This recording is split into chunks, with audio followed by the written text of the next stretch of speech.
All right, everybody, so welcome back to another episode of Colton Posey Fishing. So today we're going to be talking about pirate fishing. So this is basically kind of like a pirate fishing 101, like exactly how you're going to be moving your baits, what you kind of want to do to your baits to make them different, make them erratic, just to help you catch more fish. So, you know, I know right now there's a lot of people who's heavily reliant on their electronics. They're throwing jig head minnows and stuff like that. But, you know, I'm kind of noticing as a pirate fisherman myself that a lot of these fish are up against the banks and they're not getting as pressured as they used to, so they're a little bit easier to catch. So, you know, I can always use my active target, move out, catch fish on, you know, jig head minnows, drop shots, stuff like that.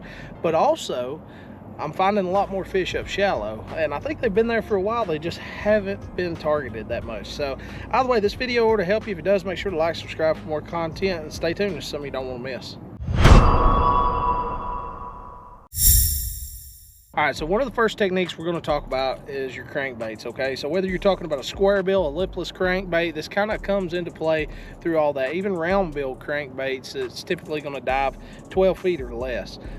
So what I'm doing is, once I get this bait out here, okay, I'm going to burn this bait, okay? Most of the time when I'm using a square bill and stuff, I'm going to burn this bait.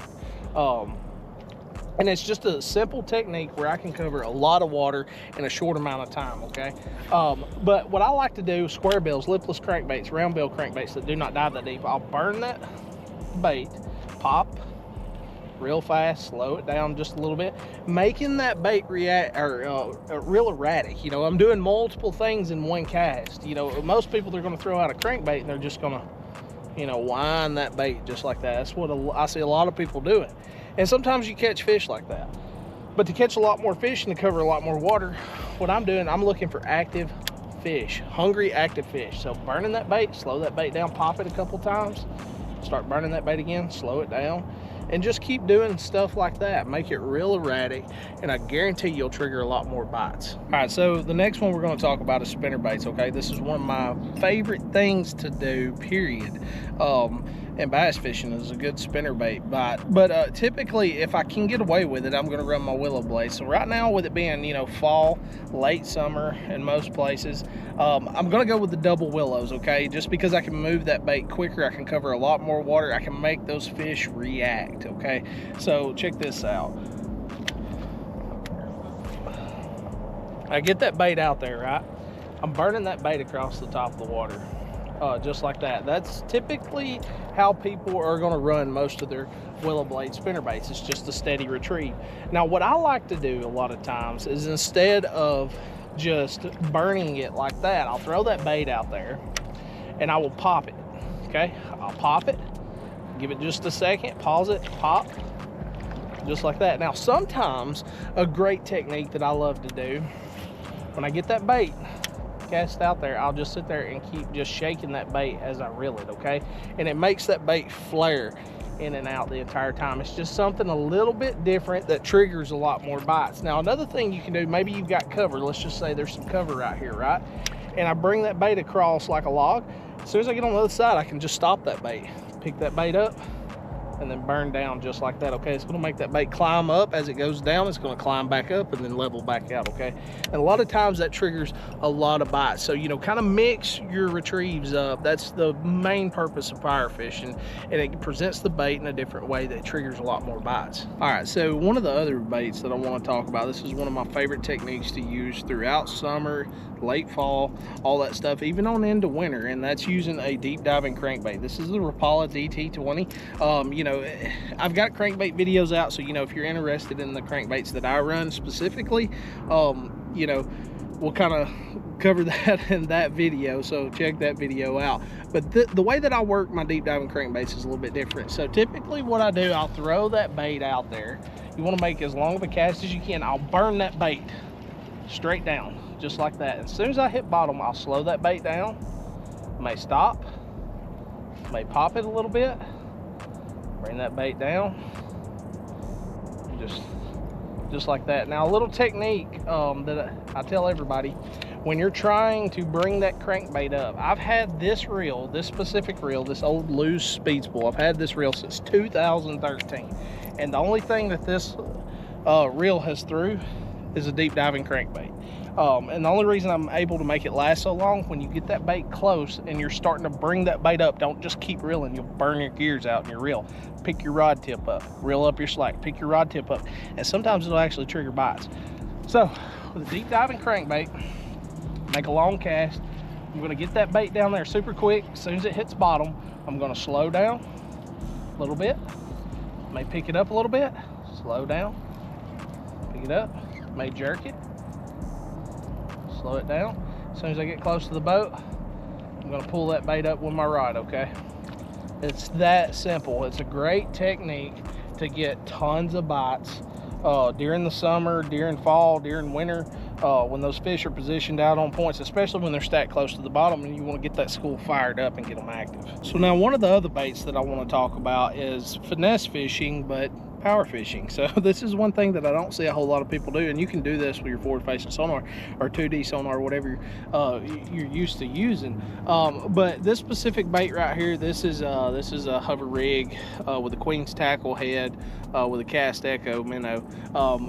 Here soon I'm gonna have the October finesse baits, and my favorite baits for October come out. It'll be Tuesday will be a finesse baits video, and then Friday will be, you know, my full range baits that I like to use.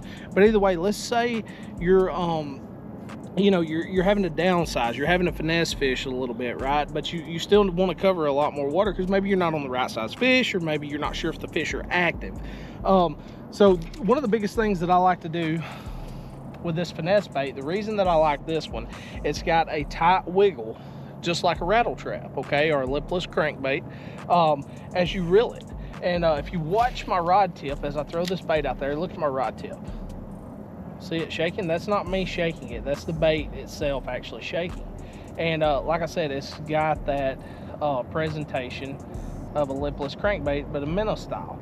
So this little finesse techniques like this is a great way to just simply throw your bait out there, slow reel it. You can shake it as you reel it. You can do multiple things, but still cover a lot of water and present a bait that is super finessey. The late Aaron Martins was a great finesse fisherman, and he also power fished with a lot of you know, the finesse baits that he used. So he was able to cover water and use those finesse presentations to catch a lot more fish, especially with drop shot. He's one of the reasons that I learned about drop shotting during the spring with casting equipment that I never would have thought about. But either way, you know, cast that bait out there and you're simply going to reel it, okay? It's just super simple. Shake your rod tip a little bit. You may want to slow it down, speed it up. You know, if you're seeing fish like on your forward facing sonar or something like that, maybe suspended out in the open, you can take that bait, throw it out there, you know, maybe get it 10, 12 feet down, however deep they are. You get it right above their heads, and then burn that bait through the top of them, stop it, and then just let it sink on slack line, okay? There's multiple things you can do with that bait.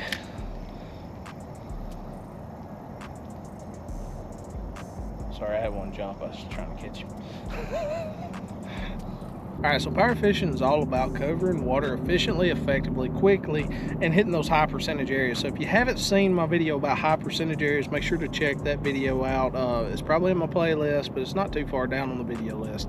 But you know, it's just a simple way to cover a lot of water quickly, and you're not really wasting that much time. You know, maybe you're like me and you don't have a whole lot of time to be on the water. And with that being said, you can cover water so much quicker. You know, you're not going to catch every single big bass in the lake by doing it, but you're going to catch a lot of fish. You're going to build a lot of confidence, and you're going to catch some good ones, and you're going to catch a lot of small ones. So, you know, you're kind of covering all bases, and you can kind of find, I've used that technique for years to find fish throughout seasonal transitions and then follow those fish as they transition into another part of the season. So, you know, it helps you just kind of keep up with what the fish are doing. You learn a lot.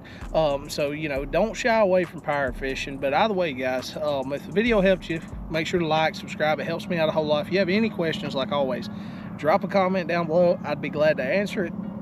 Also, if you want to just talk fishing, drop a comment down below. I love talking fishing with you guys, like hearing what's on your minds, what you're seeing on the water, stuff like that. It helps me out, helps other people in the community out. Also, we're partnered with Thunderhawk Lures and Salty Captain. So, you know, if you want to get your hands on Thunderhawk Lures, which is what I'm using 90% of the time with my rods, my power fishing baits, stuff like that, square bills, lipless crankbaits, anything that you may want, go to thunderhawklures.com. At checkout, use CPosey20. Yeah, they want to give you 20% off for using my code, and it helps me out a whole lot. Also, Salty Captain, you can go to their website. It's what I always use to clean my boat, my trailer, all that good stuff with my truck. So, you know, if you want to keep your investment clean, check out their products. You can get like a whole bucket of their wash for like $100, but use Colton 15 at checkout, and you know, that'll save you 15%. So guys, I really appreciate it.